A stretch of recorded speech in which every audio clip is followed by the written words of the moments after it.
Hi, it's Patrick Hutzel from IntensiveCareHotline.com, where we instantly improve the lives of families of critically ill patients in intensive care, so that you can have peace of mind, real power, real control, and so that you can influence decision making fast, even if you're not a doctor or a nurse in intensive care.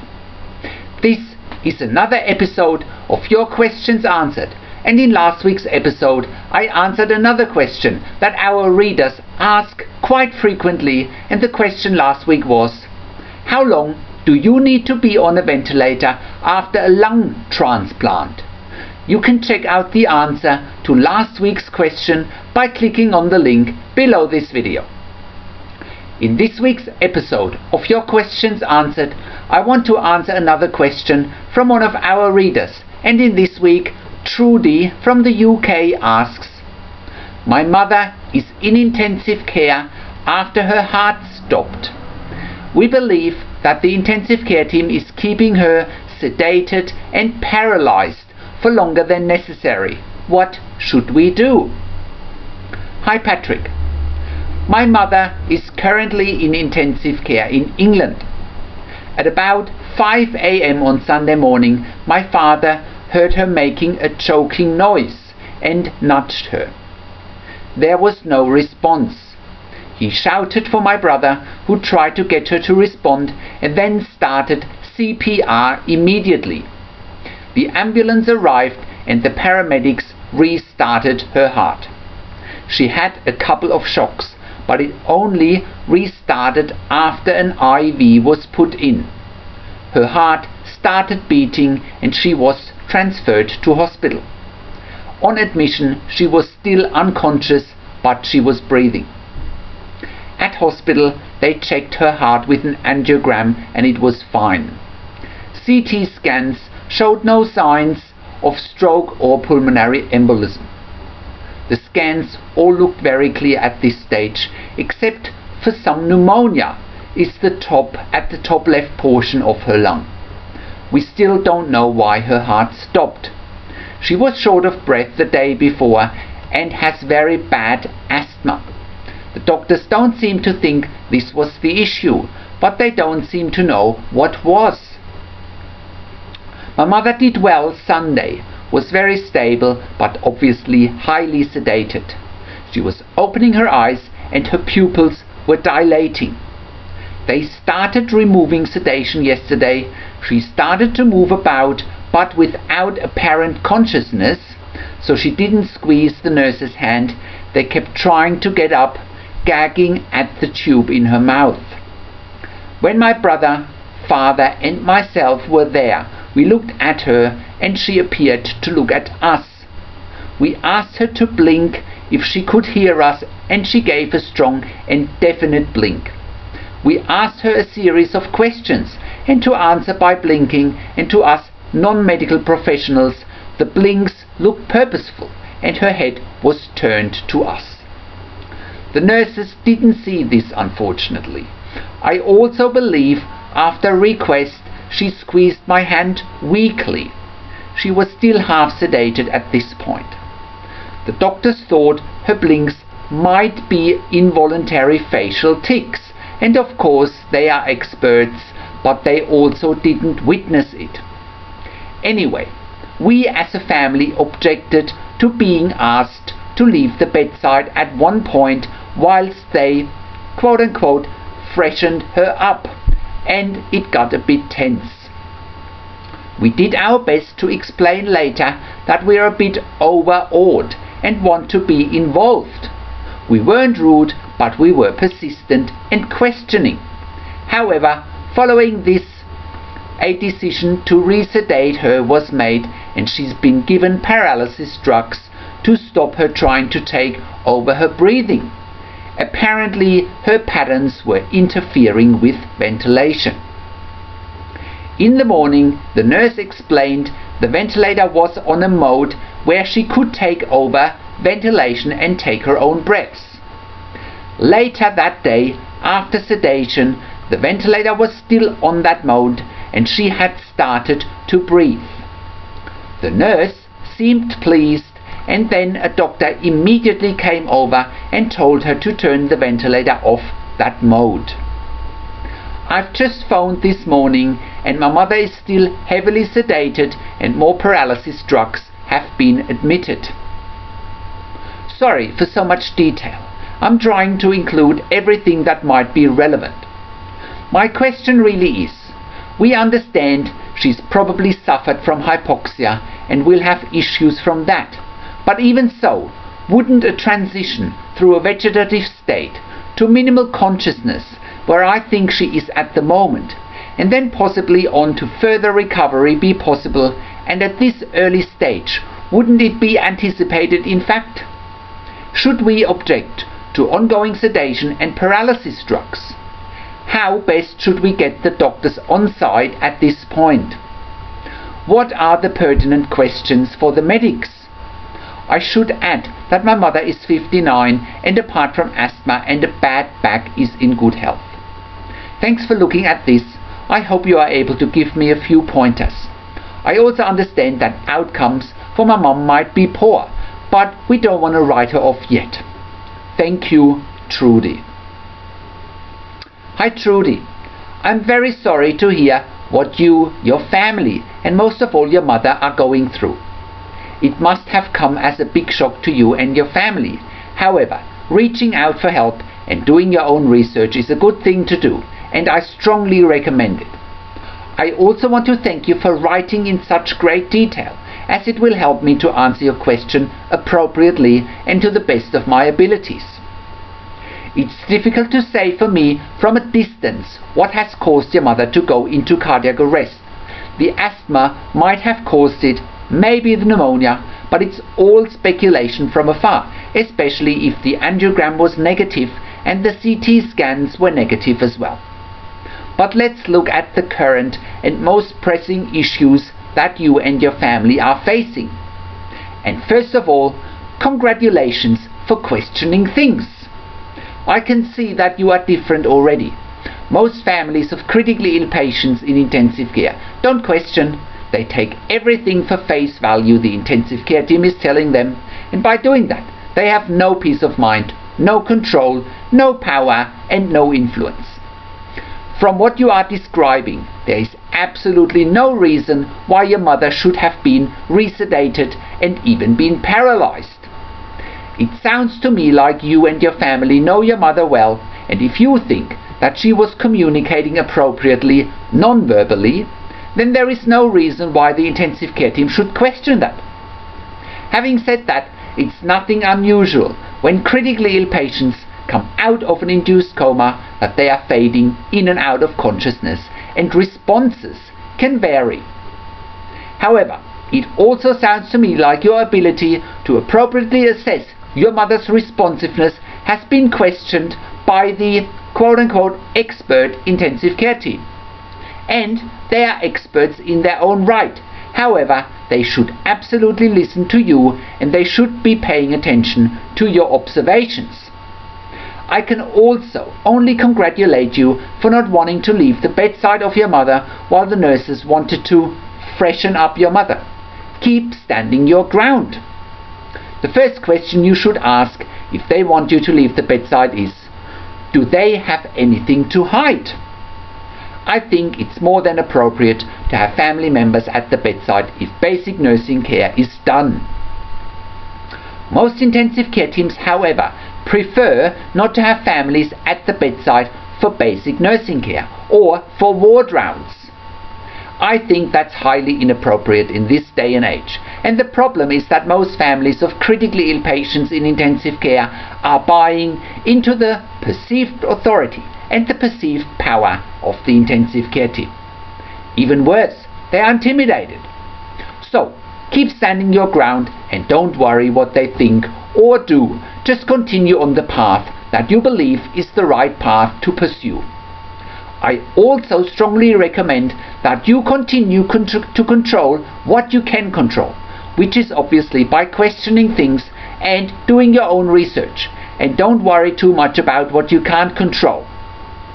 As far as the resedation and the paralysis for your mother goes, after she has shown signs of gently waking up, know this.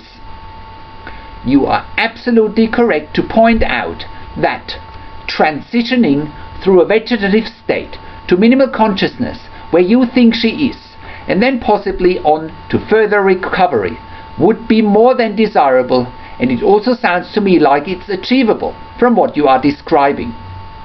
Of course, critically ill patients' spontaneous breathing efforts can interfere with mechanical ventilation breathing patterns.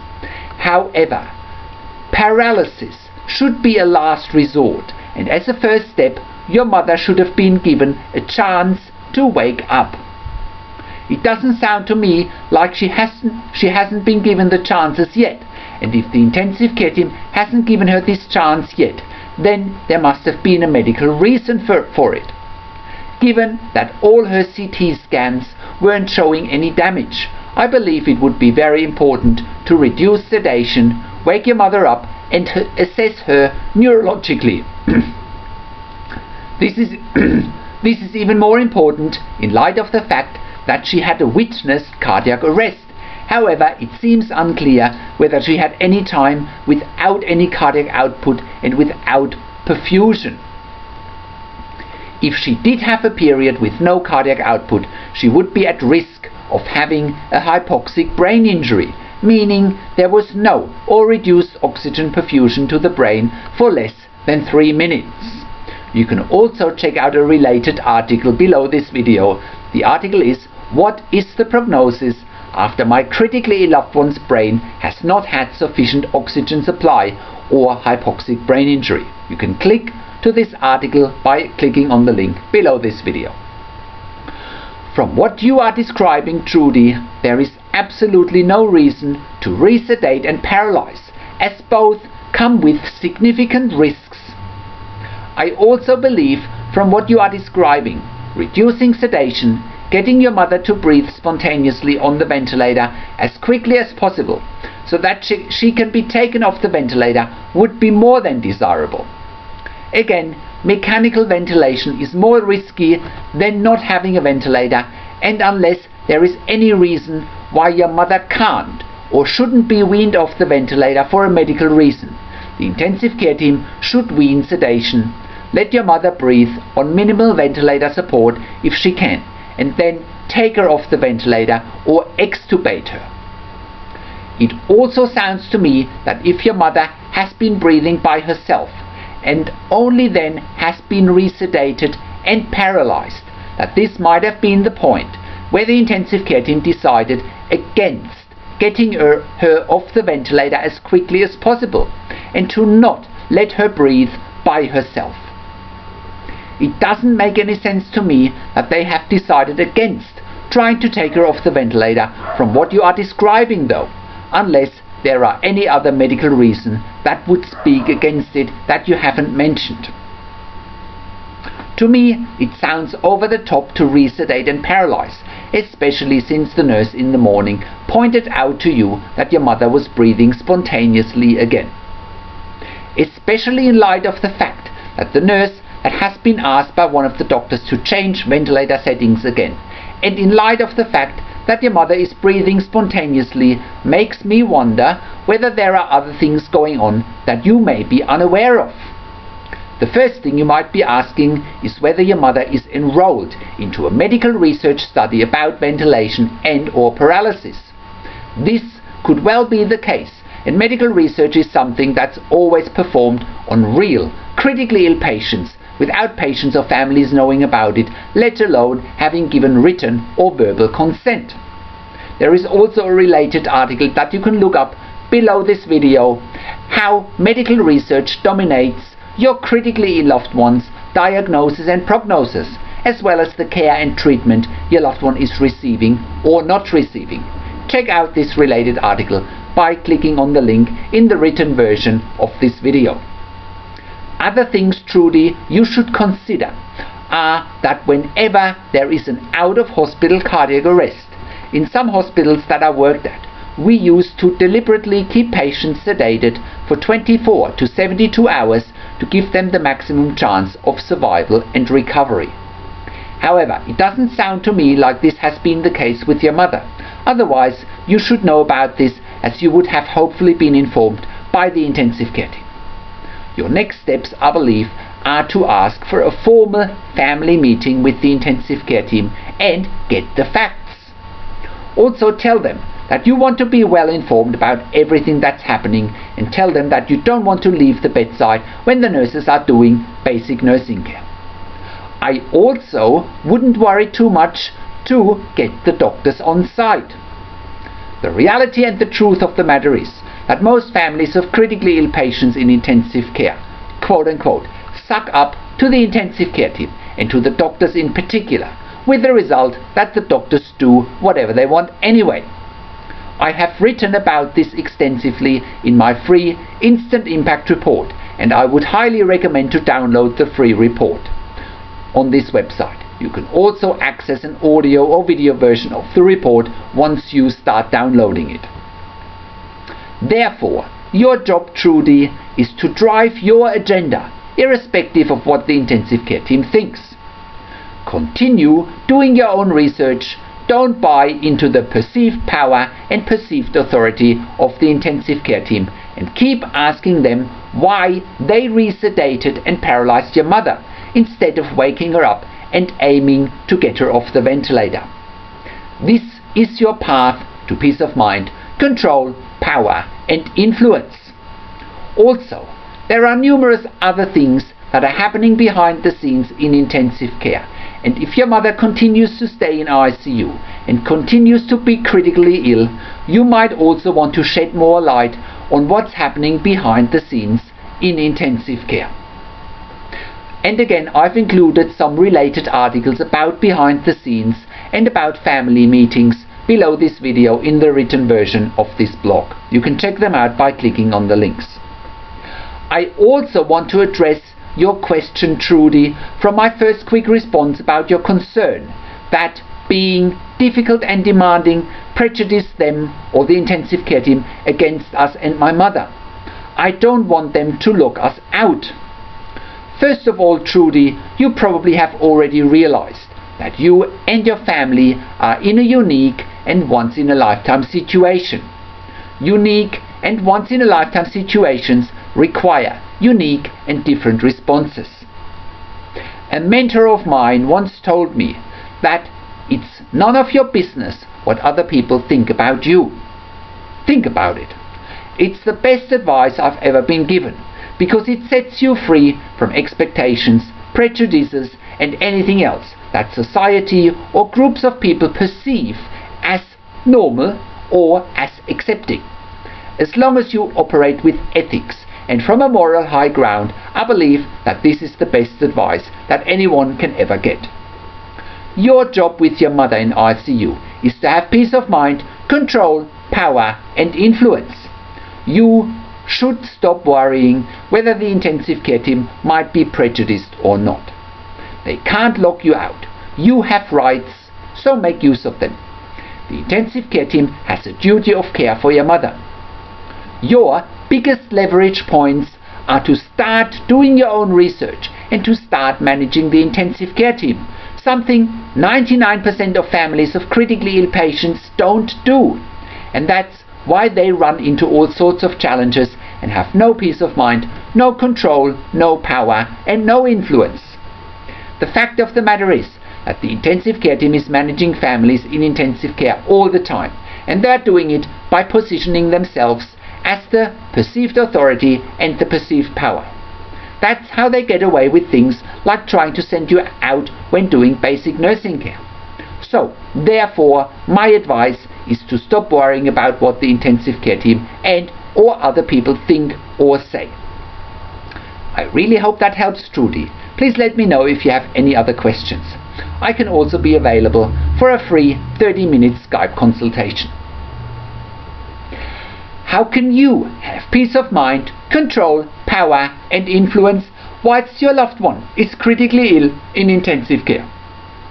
You get to that all-important feeling of peace of mind, control, power and influence when you download your free Instant Impact report now by entering your email below.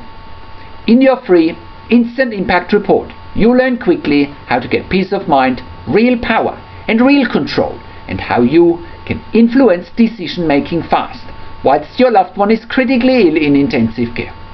Your free instant impact report gives you in-depth insight that you must know whilst your loved one is critically ill or is even dying in intensive care. Sign up and download your free instant impact report now by entering your email below. In your free instant impact report, you learn how to speak the secret intensive care language so that the doctors and the nurses know straight away that you are an insider and that you know and understand what's really happening in intensive care.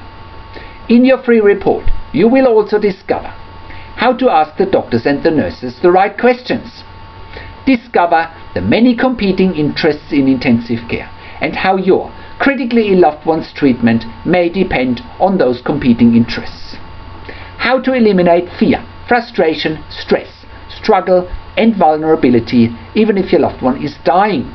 You get 5 killer tips and strategies helping you to get on the right path to peace of mind, control, power and influence in your situation. You will get real-world examples that you can easily adapt to your and your critically ill loved one's situation. How to stop being intimidated by the intensive care team and how you will be seen as equals. You'll get crucial behind the scenes insight so that you know and understand what's really happening in intensive care and how you need to manage doctors and nurses in intensive care, and it's not what you think. Thank you for tuning into this week's Your Questions Answered, and I'll see you again in another update next week. Make sure you also check out our blog section for more tips and strategies, or send me an email to support@intensivecarehotline.com with your questions. This is Patrick Hutzel from intensivecarehotline.com, and I'll see you again next week in another update.